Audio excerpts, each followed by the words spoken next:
The following is a production of Best in the World Sports, a division of Definitive Visions Multimedia. We're the Philadelphia fans, we're the best in the land, and we're hot, hot.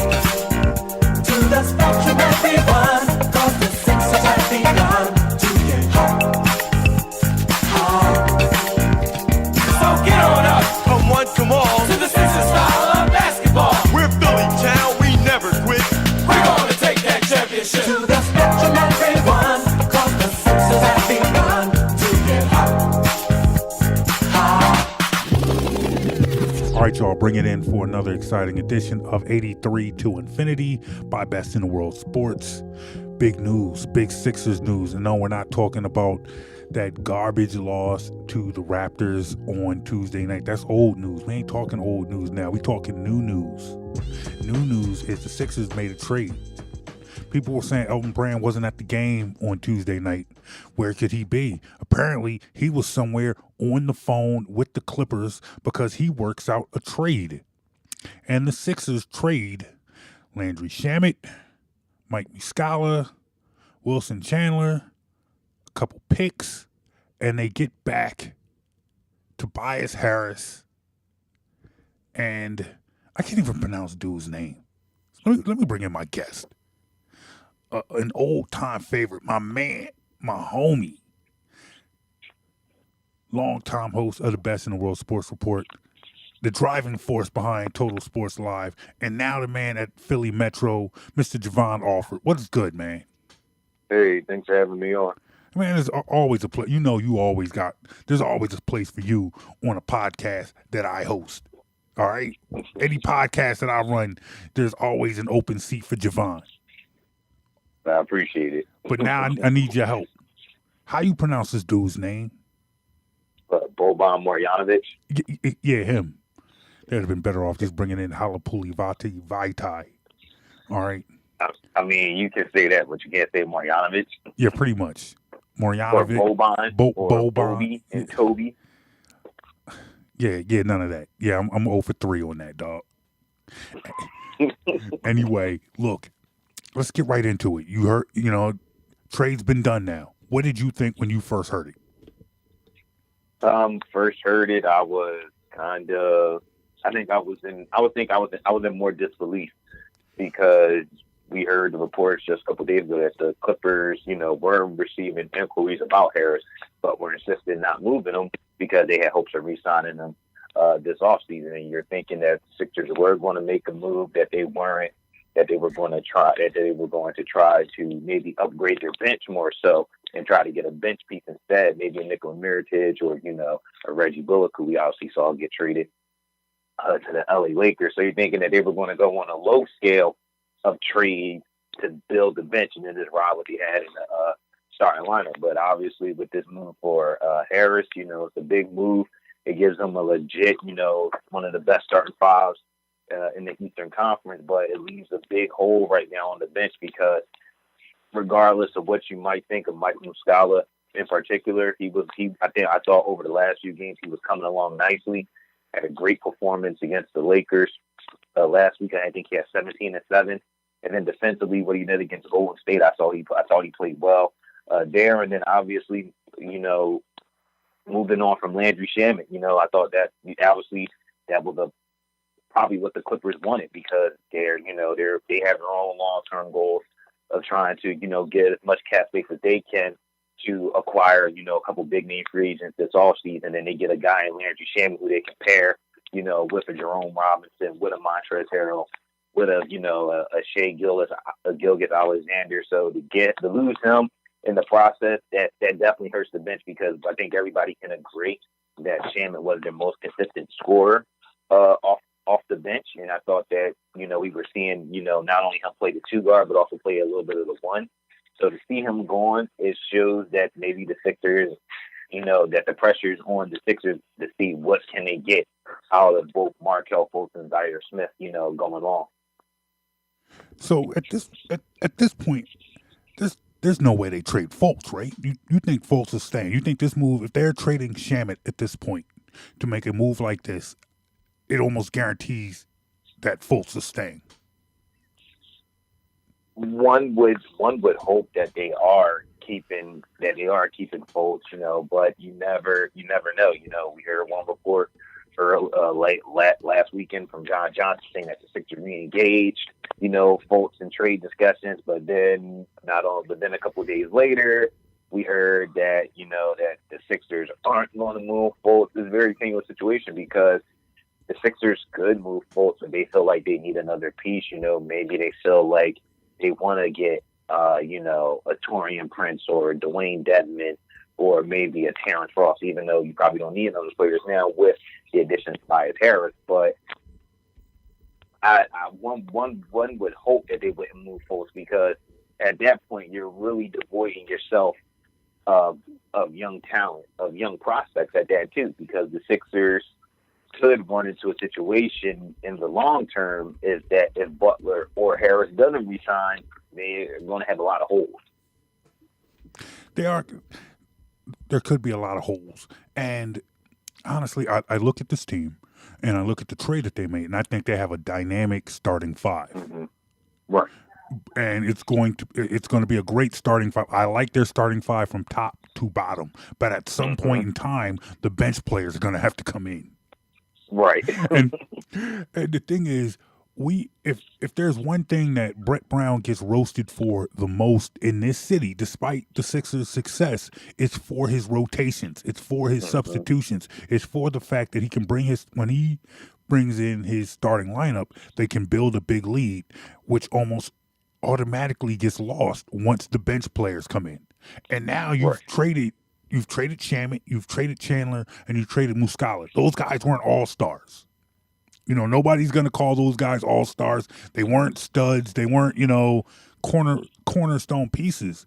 But now I'm looking. You made a good post. I think it was a retweet that you put out earlier on Wednesday, and it was like the Sixers bench now is TJ, Furkan, Amir Johnson, Scott, and I can't remember who else, but. Nonetheless, Boban. Boban, yeah, that's not good. That's not good at all. I mean, does that worry you? Does that worry you that yes, they have a strong starting lineup, but that this team now lacks depth? Yeah, that definitely concerns me because when you just look at the other teams in the Eastern Conference, when you look at a Toronto team, like Toronto has a good starting five, but they also have a good bench too. Able to lean on guys, like a Van Fleet or a Pascal Siakam, having those types of guys, it's beneficial to have. And then you look at Boston, and you saw what happened when the Sixers played Boston on Christmas, but not only in last year's playoffs. The Sixers didn't get beat by, Kyrie or Gordon Hayward last season. They got beat by their bench guys that stepped the big. They got, Terry Rozier, Marcus Morris, guys of those nature. And I think for them to make a deep run, and we see it with every team that wins a championship in the NBA, you're not going to win a championship just based off your starting five. You're going to win it. You got to have a good bench to win a championship. We see it with Golden State every year. Golden State probably has one of the best, not even probably, they have the best starting five in the NBA. But what makes them so good? Their bench.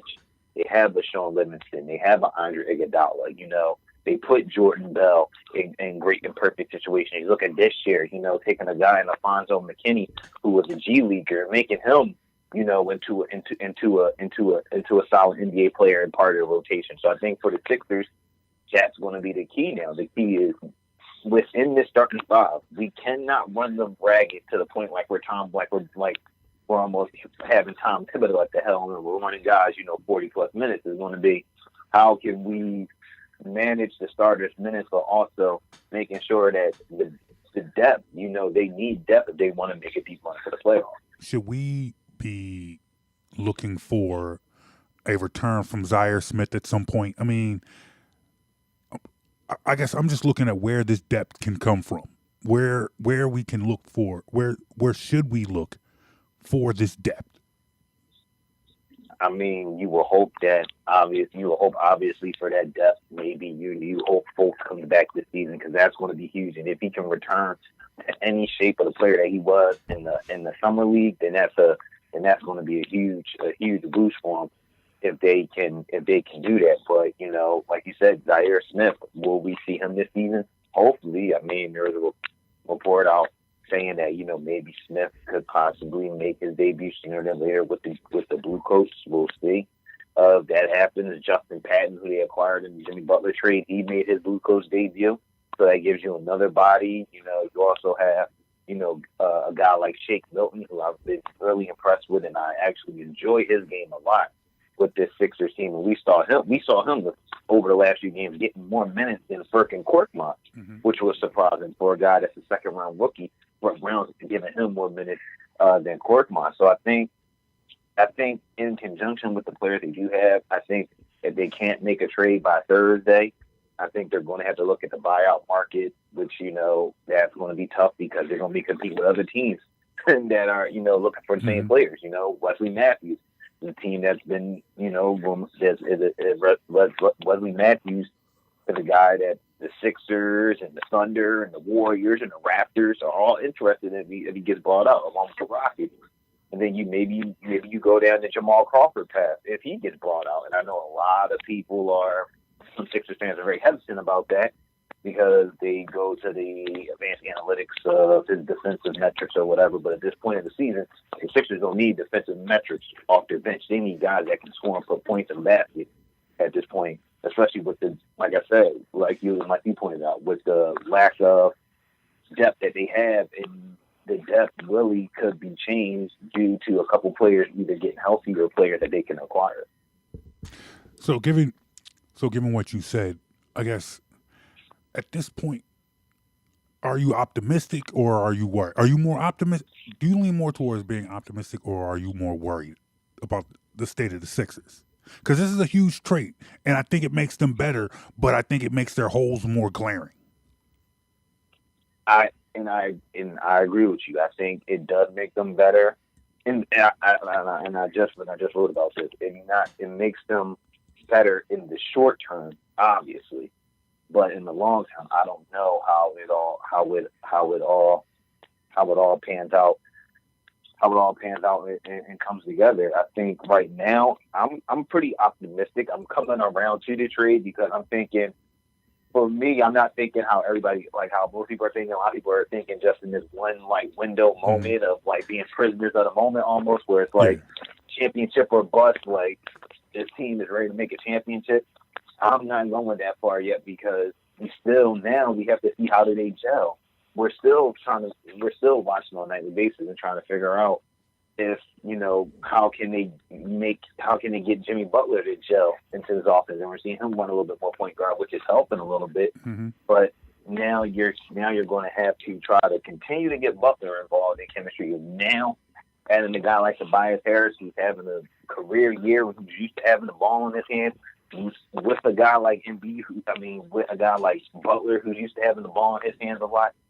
There's a lot of changing pieces that's going to fall on Brett Brown. And to be honest with you, whatever this team does at the end of the season is going. If they don't live with the expectations, it immediately falls on Brett Brown. Falls on Brett Brown. Falls on Elton Brand. I guess. How much faith do you have in Brett Brown that he can make this work? Honestly, I'm like 50-50 at this point. I'm 50-50 because the way that they played last year in the playoffs, to be honest, the way they played in the regular season was amazing. And then how they played in the postseason against the Heat, they did what they're supposed to do. But in the game against the Celtics, where Brett Brown was against a much better coach, and Brad Stevens, he got out coached. He simply got out coached.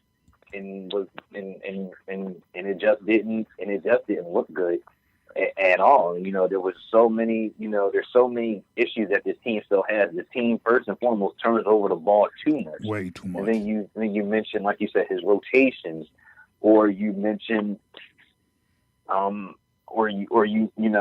mentioned the rotations and things like that. But I do give some credit in that I will say that this team's defense has improved.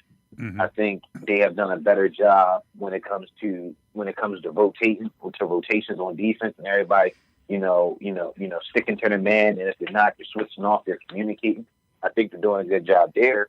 But I'm concerned to how is he going to make adjustments against the Toronto Raptors if they see him again, or against the Milwaukee Bucks and a guy like Mike Budenholzer if they see him again. So I think there's like you said, I think there's a lot of pressure on Brett Brown to get this team deep in the playoffs. And like you said, Elton Brand as well, because he's taking a lot of risks as a GM, and I know fans love it. They love to see the GM that goes out on a limb and makes these big moves and really going all out for it. But at the same time, you gotta hope that what's going to be the long-term future after this season as well.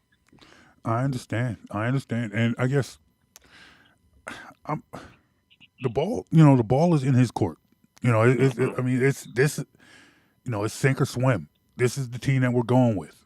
Now, I've heard a lot of people, I guess, one of the sentiments that has been said since this trade was announced, that, this officially marks that the process, and I know it's radio / podcasts, I'm using the air quotes now. The process is over. I've always been under the impression the process will be over when they either blow up this team and start over, or we win a championship. This newest step, now trying to acquire the talent to take our young core to the next level, that's also a part of the process. Do you agree, or do you feel like the process is over now? Oh no, I don't. I definitely don't feel like the process is over. I think the process is still evolving, and I think, like you said, for all those years that you acquired young assets and trying to find the perfect fit, and now using guys to acquire, big name players, this is just another evolution, another part of the process. The Sixers now have their two crown jewels, they feel like, in Butler and Harris, and they feel like they can help them make that run. And like you said, the process doesn't become complete until they either win a championship or either blow it up. Now, which end of the spectrum are they closer towards? They're more closer towards the spectrum of making a championship run this season. But after this season, where does that spectrum then turn to? Does it continue to lean towards the championship window, or does it lean towards where it might have to blow this thing up? I don't think it can get to that point where you're blowing to the point of blowing things up. But again, you have a lot of decisions, and I know we're still in February, but there's a lot of decisions that have to be made by this offseason. You have a contract extension coming up for Ben Simmons. You have the re-signing Jimmy Butler, which a lot of Sixers fans are not even really in favor for anymore. Tobias Harris, a guy who he's going to get big money on the market, trying to re-sign him. If you do re-sign both of those guys, what happens to J.J. Redick? Do you re-sign for another year? What do you do about Markelle Fultz? Do you move him in the offseason? Because I'm pretty sure you don't want to pay him the amount of money that he could be due, over $9 million next season. So there's a lot of different holes and pieces that, that this team is going to have. I think, to be honest with you, I think we're going to learn a lot about this team before this All-Star break and after our season. I think this is going to be a telling time for how this team not only compares to themselves from the first half of the season, but how do they compare with the Milwaukee's, the Toronto's, the Denver Nuggets, and the Golden State Warriors. So let me ask you real quick, what do you think was more of a telling game for the state of this team? Beating Golden State on the road, or losing to the Raptors for the third time in 4 games? I would say beating Golden State, because you just look at the circumstances. The Sixers were on a mini 4-game road trip. This was their 3rd game out of the 4. They just came off beating Lakers team, which is going through their own turmoil as it is right now, and they beat them despite Brandon Ingram going off 36 points. And to see how they, against a Golden State team that was without Klay Thompson, but still had Draymond and DeMarcus and KD and Steph and all those guys, to see how they battled throughout the game, there was times where you thought that Golden State could just blow it wide open. And a lot of teams will fold at that point. I mean, we saw it last year. Remember last year, the Sixers, not only in Golden State, but also in Philly, they had big leads on them. And what happened? They collapsed. They didn't hold their own. Yep. This time around, they held their own. They battled back. They stuck to the fundamentals. They did what they were supposed to do. And that game showed you what the potential of this team could be when they're all clicking on the right cylinder. You know, if they carried that same mantra that they played, and they played the same way they played against Golden State, there's no reason why they can't beat Boston. There's no reason why they can't beat Toronto. Because if you look at both those rosters, Golden State has the better players than both of those teams. So if they can take that same execution and, you know, if they can take that same execution and put that against, you know, their Eastern Conference foes, then there's no reason why they can't make a deep run. I'm hoping so, man. I could use a deep Sixer run right now. I could use a run to the conference championship. It's been too long, man. I want to know what that feels like again. I need to know what that feels like again. You know, we about to do it, man. I'm telling you. Look, I think everybody would agree with you. You know that I think everybody would want an Eastern Conference Finals run because it will almost be another feather in the cap to validate the process for people that still believe in the process. They'd be like, listen. This team, they went out and made moves. They did not make the finals, but hey, they gave us a tough 7 games in the Eastern Conference Finals. Mm-hmm. All I know is you and I, we didn't get a chance to hang out during the Eagles parade, so we gonna go to the Sixers parade together, man. All right, I will scoop you up from your crib, and we will go downtown. We're gonna see the Sixers parade together. All right. Unless I'm working.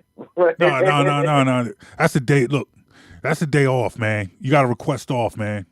If you need me to talk to your boss, you need me to talk to the people at the Metro. I don't know who I got to speak to, but I will work that out for you. All right. We'll see. All right, man. Well, I got to let you go, but thank you for jumping on. Tell me what you got going on in the Metro right now. Pretty much. Thanks again for having me on. But pretty much what we got going on in the Metro right now is just still a bunch of trade deadline stuff. We're coming down to the end of the NBA trade deadline. We also got some NHL trade deadline stuff. Even though the Flyers are almost made themselves back in the playoff race, Wayne Simmons could still be on the move. Phillies, still a lot of things going on with them with Harper, Machado, Lamuto.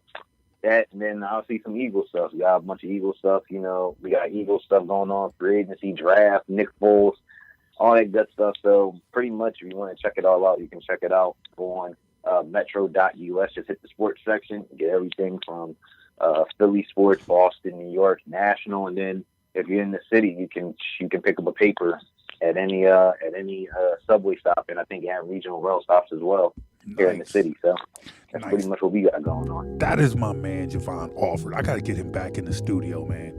I don't know how I'm going to do it, but the streets need you, man. The streets need Jovan.